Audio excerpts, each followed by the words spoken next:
So I just make a point of saying that I didn't just work mad hours to be able to open a restaurant. I took a loan out, and there's nothing wrong with having investment as long as the investment makes sense. Yeah, I just dropped my app, www.ChisoLifts.com. Online personal training. You got custom meal plans, custom training plans. With the training plans, you got a video showing you how to do all your exercises. You could log in your sets, your reps, the weights you use, and literally every month I changed up your plan. In the description, you got a code BESTU20 at the moment. You can use that to get a 20% discount for life. Often I have a lot of people asking me, because I've got 1 or 2 businesses, they ask a lot of questions like, how did you get into business? How did you start? I did a talk not too long ago. So I'm going to go for a few of the points that I mentioned. The first thing I should say you should ask yourself is, what do you want to make from the business? Very important question, because when people come to me and ask for advice to start something, I say, okay, what do you want to make from the business? And that's one question that people don't actually know and want to ask. And you can't go into business without doing a feasibility test. So the first thing you need to ask yourself is this: what do you want to make from the business? Is it 2K a month profit? Is it 3K a month profit? Because then you can scale things back and see whether it's feasible. Prime example, Chiz does events, okay? Now, the first thing when hiring a venue is they ask you a bar spend, isn't it? Usually there's a bar spend to the venue. Now, let's say the capacity is 100, yeah? And let's say the bar spend is 5K. Would you take that venue on? No. Why not? Because the amount of people it's too tight. Okay. Meaning what? So what's the average spend you would say for someone going out? The reason why I want to do 5K, I might do event 100 people, 70-30, 70% women, 30% guys. Yep. So that means I'm waging that 5K is going to come from the 30% guys, because we know guys spend more money when it comes to raving bottles on bottles and that, and women go to the bar and they most likely buy like prosecco and wine. So what would you say the margins average on prosecco and wine might be tight. So what's the average spend for people who go out raving? Would you say the average spend per head? So let's say like a bottle of prosecco is £20. Well, what would you say the average spend is per person? So let's say in general, who goes out? For guys, it will be like 80 to 100. Each guy? It depends. If you're around, let's say like when I do Summer of Love, for guys it will be like 80 to 100. And then women? £20. £20. Okay, so I would say the average spend, I would say in general, if doing an event, I would say probably say, you're saying that 80 for guys, 20 for women. So that makes it £50 a head then. So what you're saying then is technically you could do the event then. No, in Summer of Love, yes, but Summer of Love is not 100 capacity, because what you're going to have is £50 per head. You got 30 people paying £50 per head, that's 1.5. You got 70 people paying £20 a head, that's 1.4. So you only hit 2.9. Okay, so that means the average spend per head would probably be about what? Say £30 a head then? Just under. Just under 30. Yeah, plus the money, we ain't got a calculator here. £29 per head. Which means that if I was going to tell you to hire a venue, which was 100 capacity with a £3,000 bar spend, would you be more interested? Make it 2.5. 2.5. Yeah. Okay, so that goes to show the first thing is what you want to make from the event. Yeah. What you want to make from it. And then you need to do a feasibility test, which is the first thing. So I'm going to ask you these questions now. So moving on from that, I say number 1 is what do you want to make from the business. That's the most important thing. And also you got to realize you have to think about what type of event. So if it was something like Locks, I'll never say 2.5, I'll say more 2. Okay. Because I know on a Sunday, for instance, people are not going to drink hard because on Monday they got work. Yep. So it's more chilled night. So you have to think what day of the week. Okay, cool. So Friday or Saturday, you can take that higher margin risk, but on a Sunday you can't. Yeah, because people tend to drink more on the weekend, Friday, Saturday. So that leads into number 2, which I would say is feasibility test and being realistic. Yeah. So for instance, going into events in any business, you need to have a feasibility test and be realistic. So if I told them to come and hire out Scion, which has 100 capacity, if I told them a 5K bar spend, it's not realistic. Because it's very unlikely that someone's going to be spending £50 a head. So I'd say £25 a head is technically 2 drinks. The average person can drink 2 drinks without being over the limit. Unless 30 of those guys are dope boys and scammers. Then you might be all right. But you have to remember that there's a limit. And usually it's between 2 drinks to maximum 3. And if the average drink is about £12.50, that's £25 a head. So he's right. £2,500 would be a reasonable bar spend, being realistic and being feasible. Okay, so number 3, moving on from that, I would say events was my mixtape. Meaning this. Before plunging into spending a big amount of money, I'd always say do a test. And what you find is of a lot of artists, they do mixtapes. Yeah. So for instance, with me, before I wrote a book back in the day, I used to blog. And before I opened a restaurant, I used to do events, which made me say to myself that if I can do events, okay, and bring people to other people's venues, surely I can open my own restaurant and bring people there. In the same way, Chiz has done personal training. at other people's gyms. So surely if he opens his own gym, they did in his back garden, people are going to come here and train. Did you, go on. It's a bit more techie, Go because on. remember, one, my main client base is in the area where I grew up. So my main original client base are from Brixton, Streatham, Clapham, Camberwell, Kenton. So they were like within 1 mile of Brixton. So where my network it tends to be very, very strong is in southwest London. Okay. Down here I don't know as much people. Yeah, like down here. But wouldn't you argue and say though that because you've done PT and people have come and used use other people's facilities, as much as your demographic is based more towards that area, wouldn't you say that that gave you some kind of encouragement? That if you can train people in the park or train people at their gym, surely if there's people around this area, but people have travelled to train with you though. No, people travel to train with me, but the thing is with that, it's not consistent. Because remember, but if he was in like, Brixton, Camberwell, if you lived in Brixton, would you not say it'd be a lot more? You'd have more clients. Yeah. It'll be a madness. Yeah, it'll be a madness just based on location. Because remember, you've got so much trains and so much tubes running into Brixton. Yeah. Like last year, I had 5 clients who came from northwest to here, but that was like an hour and a half drive. So by the time we got to winter, it wasn't feasible because it demotivated driving in the dark, leaving here at this time, and so it's a bit different. But I would say definitely. The reason why I say events needs to be your mixtape is because it's something that you can do without spending the big money. Does that make sense? So for instance, you're training in someone else's gym and you're getting a lot of clients coming, which means people like what you do. Yeah. Which means all you need to do is get your own equipment and start your own thing. Hence being events was my mixtape. Number 4, become an apprentice. Which means I would say learn the craft. Learn what you're doing. Yeah. So for instance, before I opened a restaurant, I started working in restaurants and bars to see exactly what was happening. Yeah. So same way with Chiz, he's been a personal trainer in gyms before. Okay, become an apprentice. That for me is number 4. Very important. Go and learn the craft and get rid of your ego. Go and work somewhere and even if it's for free, you can learn all the crooks and nicks about a business, and that way you can take all of those expertise and start your own. When to leave your 9 to 5. Very important thing. Very important, yeah. When would you say the right time is to leave your 9 to 5? It should be at a point where I reckon your side hustle now, or what you want to be your main hustle, is bringing enough to cover you on your normal lifestyle, your bills, everything, and you knowing that yourself, like now that if I put the same effort and time that I'm putting into my normal job into this side hustle, I'm going to double up. Then now you know that, you know what, I could just drop that out and just leave, because now, before I had my normal 9 to 5 as my safety barrier, but now knowing that if I put the same effort into what I'm doing, it might even generate more than my 9 to 5. Well, when was the last time you actually had a 9 to 5? As in like a 9 to 5 where you were asked to go into a workplace at a specific time and date and you had to go. So not when you were self-employed, but someone else. 2012. 2012. Yeah, and for what like made a you? few months. And what was that? I was doing security during the Olympic period. And why did you eventually decide to leave security to go and do your own thing? The timing didn't make no sense, because I was working, so I had to be at work by 8 o'clock, and I was finishing. We were closing at 9, but realistically, I'm meant to finish at 9, but I'm not getting out of there till 10. Yeah. And I'm literally leaving my house at 7. So basically, I'm spending 7 to about 11 outside my house. So by the time I get in, fall asleep, I'm up. Yeah. Shower, get out. So it just didn't make no sense to me. Okay. And I was doing like 6 days a week. Okay. So it just it was too tedious, because 6 days a week standing, you had 1 hour break and 2 15-minute breaks. So you was literally standing in the space of, let's say, like 4 of these bricks on the floor. Yeah.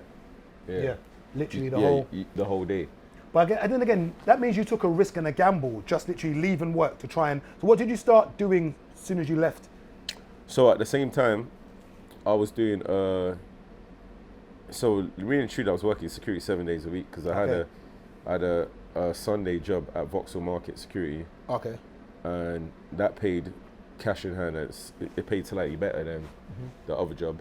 Then also Friday, Saturday night, I was working security in the clubs as well. So really and truly, on Friday and Saturday, if I was working, I didn't even get to go home. So what would happen is I would go from work straight to work, sleep there for like an hour before starting my shift, work my shift, sleep on the bus. So I'll set my alarm for like 20 minutes. Yeah. Roughly, I know by 20 minutes I would be somewhere like Overlook Kennington. Get up, go home, take a quick nap, jump on the train, get to work early, sleep for like 30 minutes before my shift starts, work, and during my breaks, on Saturday, I'll just sleep through my breaks. But my thing is that when you left there, security, what did you do straight after security? So I still stayed doing the club security. Yeah. And doing the Sunday security. Yeah. Then eventually I picked up probably like early 2013. That's when I started studying for my personal training course. Okay. Yeah. Then eventually I picked up personal training and security. Yeah. Then eventually dropped out security and just stuck to personal training. Personal training. Yeah. Okay. Number 6, are you willing to lose your time for money? That's one thing you need to ask yourself. Because when you do go self-employed or decide to want to start your own business, you're going to find that you've lost your time. Yeah. And often that's one thing people don't actually realize is that you sacrifice one for the other. You don't fit into a conventional 9 to 5. So you don't. Let's say like, example, like with me training, I'll train most people in the morning and most people in the evenings. Then I might have a gap during the day. You know what I mean? And before, I used to train people. Like I remember, like in 2015 when I used to work at Fitness First and go to uni, I used to train people from 5:30 to 9:30 in the morning. Go to uni. Used to ask my lecturers where I could leave at 4:30, even though we finished at 5, because the last half hour no one's really listening. Let's be honest. Get back to work for 5 and train people from 5 to 9 or 5 to 10. So I was literally doing 9 to 5 hours with clients, but in a different format. So it's like 4 and 5 hours. Yeah. If you get what I mean. So really and truly, you're burning a lot of your time. Because in between I'm studying, and after I get home, I'll do some work as well. Yeah. Yeah. So. Okay. Another big question is, where did you get the money from? A lot of people that I know that have got businesses, some of them are very dodgy to get the money in the first place. I'm not talking about all of them, but I'm just being real. Like, we've all worked a 9 to 5 and seen what you earn. And the question is, where did you get the money from? Now, I'll let you answer that first and I'll answer mine. So, for instance, personal training, you had to go on a course. Because a lot of PTs are not qualified. If you break your back or break your spine, they're not insured. Like, you're just going to be in a wheelchair. Like, there's no insurance. So you need to be very mindful that whoever's training you, I don't want to cop block anyone, but it's just business at the end of the day. The reality is most people on Instagram selling plans and all of that ain't got no qualifications. That's the reality of it. But the thing is, the reality as well is no one ever asks. Yeah. And I've always made a point, when I used to train in Chiso's back garden, that was the strongest I've ever been. And I've been training for years. I started training in 2006 when I thought I was going to jail for some stupid F thing that I'd done. And that was when I went gym, because I was proper skinny and lanky. And I said, there's no way I'm going to get violated in prison. I thought, you know what, let me get small size, so if I go into jail, I'll be all right. And that's why I started going gym. Now, when you done your personal training course, how much did it cost at the time? Lucky enough, you know what, I got it for free. How come? So basically, Terrell Lewis had a connection with, I can't even remember this guy's name. Okay. So he was like, right, at the moment we're trying to run free courses for people in your borough. Okay. And he was like, what do you do? And I was like, work security. And he was like, right, how many hours? And I was like, I told him, and he's like, that's not full time. So you could qualify for, you know what I mean? Yeah. Because he was like, right, what do you want to do next? And I was like, right, I want to get into personal training. Yeah. And he was like, perfect timing. So I've gone, and he was like, the course was like over a few months still. Okay. Because normally a lot of people do their courses in like a couple of weeks. But he had us come in like to do our level 2, then our level 3. And like once I got my qualification, that's when so I got lucky. But normally it cost most people around, at the time it was costing about $1,200 to do both level 2 and level 3. And let's say these days I think it might be a lot cheaper now. And what sort of money can be made? Let's just talk about being a PT. So for instance, what's the average charge people are given now for an hour? roughly? I know it depends on location. It all client, depends on location. But let's say we're talking about South London. Let's just narrow it down to South London. No, it all depends on where in South London. So, Okay. like here, my costs are my price is a lot cheaper due to where I am. But when I was based in Clapham now, in Clapham Junction, due to Clapham Junction and Battersea, the area where it was, and at the time as well, there wasn't as much people who are in fitness game now. Now everyone, even people who ain't PTs, are training people and claiming they're PTs. Yeah. So back then I was charging, in fitness first, I was charging, if it's a single session, £45–50.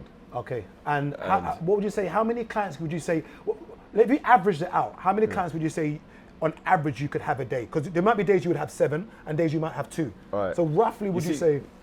This is where the good thing about the gym was. The good thing about the gym is I was getting flooded with clients all the time at that branch, because I was lucky enough, I was really cool with the sales team. Okay. So basically, they would push the clients kind of to the sales manager was my client. Okay. So he would literally, like, he would say, right, I'm not gonna be biased to you, but I would always give you a good lead. Yeah. You get what I'm saying? So at the time, I was training. So you build a relationship basically with people inside the gym. So I was really cool with the sales manager, and the second in line, I was proper brethren with him, where we go shop together, our bus joke. So I was always looked after. So at the time, I was having probably 7 a day. Okay. Yeah, some days 9, but it was due to them. And how much did you have to pay a rent to the gym? I know you got to pay a rent. That's where the problem was. The rent was £8 a month. £8 a month. It felt like. So let's do some maths then. So It let's say felt you're like doing. I had to do 4 or 5 clients before I see anything. Let's do the maths then. So let's say you're doing £300 a day. Yeah. That's 300 times. If you're doing 5 days a week, 3 times 5 is 1,500. Okay. Times that by 4, that's £6,000. Minus 800. That's still not bad business. It's still not bad business, but you know the issue is, in your head you're thinking, rah, if you have one, like I said, it's never perfect. So I've gone through boom, boom, boom, boom, boom, boom, boom, perfect months. Then all of a sudden, I've got 3 months of summer's hit. Everyone's out, everyone's Festivals, enjoying. travel, boom, boom. Your client base started dipping. Okay. You get what I'm saying? It's weird where most of my clients in Clapham were predominantly white. Okay. Most of my clients now are predominantly black. But during winter, most black people don't want to train. It's cold. It's cold. When it comes to March, right before summer, when holidays come, Everyone starts rushes. again. But winter's the time when you're meant to build everything. It's winter the way you build summer bodies, apparently. But with my clients in Clapham, white people, winter, they was on it. But what made but what made me have to slow up as well was uni, because I was in uni at the time, so I had to drop out a lot of clients because I kept on falling asleep in class. So it's like my mistake for dropping out a lot of clients, because now when I've got low months and I've dropped out clients and passed on to other people, then you've got a low month now, then your clients just drop out. I'm still paying rent, and the money's not coming as fast as that. So now I'm paying rent there, paying home rent. I guess those are the sides of business, or the PT side, that people don't see. In regards to where I got the money from, I always make a point of saying that there was one of my mum's family friends, his name was Tad. He gave me close to 60 grand to open a restaurant. So I had some of my own money, but I would not have got Sion in Birmingham if not for him. And I always make a point of saying thank you, and saying that I didn't end up working some mad hours to save over 100 grand to open a restaurant. I didn't. When I opened Sion London in Birmingham, I had about 40k or 50k to my name, and that wasn't enough. So this gentleman gave me just over 50 grand, about 60k, and invested in me. And I have to make a point and say that I didn't get Sion Birmingham, first of all, without his help. And to say that it wasn't me working 15 hours a day, because sometimes you get the whole Molly May syndrome, when people kind of say, you know, you're not utilizing your hours. Mate, I used to sell cars and do events, and it wasn't enough. And it was not for the fact of Tad giving me that money that I would never have opened Sion. So I make a point of saying that's where I got the money from. The money wasn't free. I had to obviously give something back. He didn't ask for it back, but I gave something on top just to say thank you. So there's nothing wrong with investment. And even when I had the restaurant, I was paying him back a certain amount every single month. And I made sure I paid him that back. And up till now, I've cleared my debt with him. So I just make a point of saying that I didn't just work mad hours to be able to open a restaurant. I took a loan out, and there's nothing wrong with having investment as long as the investment makes correct. sense. Yeah. So don't think here and say that, oh, I worked all these mad hours. I didn't. I had my own money from selling cars and doing events, and it was Tad who gave me the extra money to be able to start Scion London. And with Chizo mentioning the fact that you do have some good months and some bad months, it leads me to point 8. If the thought of going broke outweighs the idea of success, there's rice at home. if you're scared of going broke, don't even think about stay in it. your job. And there's nothing wrong with having a job, because there's some people who are in jobs who are making more money than me, who has restaurants. Because also you realize that once you have that, at least you know what we are now. Today's the 20th. 20th, yeah. At least you know that on the 28th or the 31st, you got money coming in. You got paid. Yeah. No matter what, you know you got guaranteed paid. But when you've got low seasons with one thing, you're gonna have to change your lifestyle and adapt to that time. So, like you said earlier on, before we were talking about flipping, whether you keep the heating on or you fix the you start to, what's the best word to use? You're forced to learn how to manage your money. Because you don't know when something's gonna. Example. Everyone's gone Ghana and all of this. My brethren who know that every month they're getting the same at the same time, they've gone on a mad one, because they know that when they come back, they're getting paid. They're getting paid. While the rest of us are way more like, January is not a strong month. Yeah, they call it dry January. Yeah, it's not a strong month, so let's not get carried away, because we're not gonna get the same returns as them. So we need to be more sensible. So when you're in a 9 to 5, you can afford to take that risk. Yeah, so just bear that in mind, that, you know, if the thought of going broke outweighs the joy of success, stay in your 9 to 5, because I've been broke so many times. And I always make a point of saying that even when I opened Birmingham, I didn't do enough planning.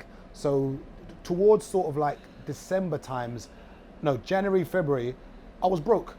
And I had to get money from my friends. Even with the loan I took, I still went broke. And that's because I didn't plan properly. So just bear in mind that if you don't plan properly, it's something that can happen. And even with business, you can go broke in there.